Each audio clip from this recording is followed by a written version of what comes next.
डकी को गिरफ्तार हुए आज ठीक 90 दिन हो चुके हैं। 17 अगस्त को डकी गिरफ्तार हुआ था, आज 17 नवंबर है। 90 दिन गुजर गए, अभी तक डकी की जमानत मंजूर ना हो पाई। आखिर क्या वजह है कि पहले फिजिकल रिमांड मिलते गए और उसके बाद बेलें खारिज होती गई? क्यों? इस वीडियो के अंदर मैं आपको कुछ इंफॉर्मेशन दूंगा।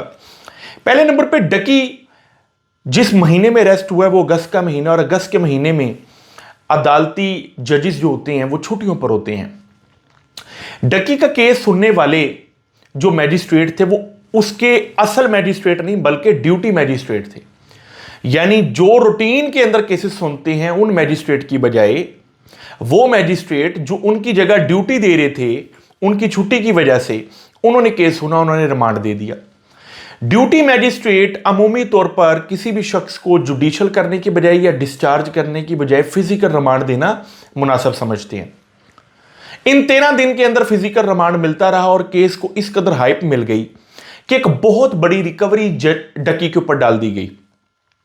यानी अगर डकी को इतना फिजिकल रिमांड ना मिलता तो उसकी जो हलाल कमाई भी है, जिसको उन्होंने जुए के साथ जोड़ के डाल दिया रिकवरी के अंदर, और वो इतनी बड़ी रिकवरी ना पड़ती तो शायद मजीद भी फिजिकल रिमांड ना मिलते। इसी दौरानिए के अंदर जो उसके इन्वेस्टिगेशन ऑफिसर थे और जो पूरी टीम थी, उन्होंने सोशल मीडिया के ऊपर आकर इसको इस कदर हाइप दे दी कि ये मामला डकी के इंडिविजुअल केस से निकल के एक पूरी सोसाइटी का केस बन गया। मैजिस्ट्रेट साहब के ऊपर एक प्रेशर आ गया, और जब सितंबर के अंदर अदालतें ओपन होती हैं और मैजिस्ट्रेट साहब इस केस को सुनते हैं, तब तक एक बहुत बड़ी रकम की रिकवरी डकी के ऊपर पड़ चुकी थी, और फिर उन मैजिस्ट्रेट साहब ने भी फिजिकल रिमांड देने शुरू कर दिया। इसी दौरानिए में डकी का पैचअप भी हो रहा था एनसीसीआईए के एहलकारान के साथ, क्योंकि वो जानते थे कि अदालतें कमजोर हो गई हैं। वो ये जानते थे कि इनके साथ जिन्होंने हमें गिरफ्तार किया, अगर हम पैचअप कर लेंगे तो शायद हम जल्दी छूट जाएंगे। क्योंकि होता यही था, एनसीसीआईए या एफआईए ऑफिशियल्स यही करते हैं कि मुल्ज़मान को गिरफ्तार करके उनको इतना डरा दिया जाता है कि वो पैसे दे के पैचअप कर लेते हैं। यही वजह है कि एनसीसीआईए और एफआईए के 90% केसेस में कंप्रोमाइज होते हैं। अब इस कंप्रोमाइज में बेनिफिशियरी एनसीसीआईए और एफआईए के ऑफिशियल्स भी होते हैं। डकी ने भी कुछ यही किया। डकी और अरूब ने जो किया, उन्होंने अपना एक फ्रंटमैन बनाया और एक डील बनाने की कोशिश की, और वो डील करोड़ों में बनी।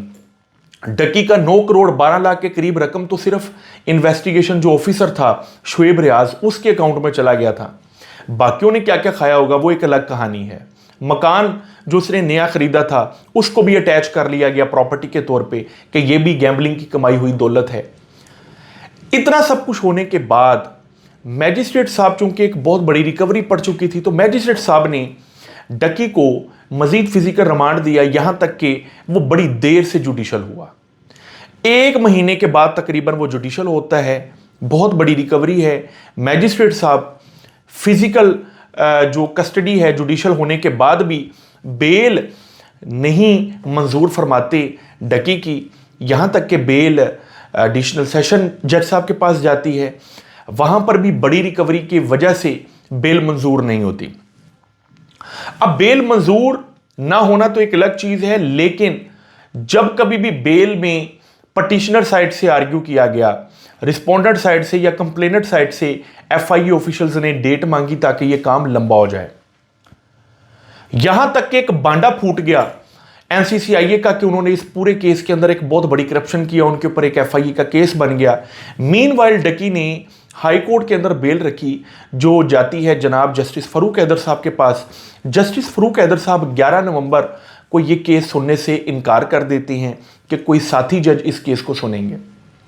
यह केस ट्रांसफर होके जस्टिस शेराम सरवर साहब के पास आ जाता है, और जस्टिस शेराम सरवर साहब की जो मदर इन लॉ है उनकी डेथ होगी चंद दिन पहले, जिसकी वजह से वो आज कोर्ट में नहीं आ सके, आज छुट्टी पर थे।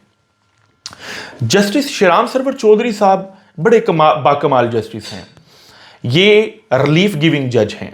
इनको पता लग जाए कि केस के अंदर झोल है, इनको पता लग जाए कि मुल्ज़म बेगुनाह है, तो ये बेल देने में एक सेकंड नहीं लगाते। उम्मीद करते हैं कि इंशाल्लाह डकी की बेल जस्टिस शेराम सरवर चौधरी साहब की कोर्ट से मंजूर हो जाएगी, और ये एक बहुत बड़ा मैटर ऑफ फर्दर इंक्वायरी बनेगा कि जो इन्वेस्टिगेशन ऑफिसर्स इस पूरे केस की इन्वेस्टिगेशन कर रहे थे, उनका किरदार मशकूक हो गया, उनके ऊपर पर्चा हो गया और उनके ऊपर रिकवरीज पड़ गई, इट मीन्स कि इस इन्वेस्टिगेशन को मेरिट के ऊपर नहीं किया गया। सलामत रहिए।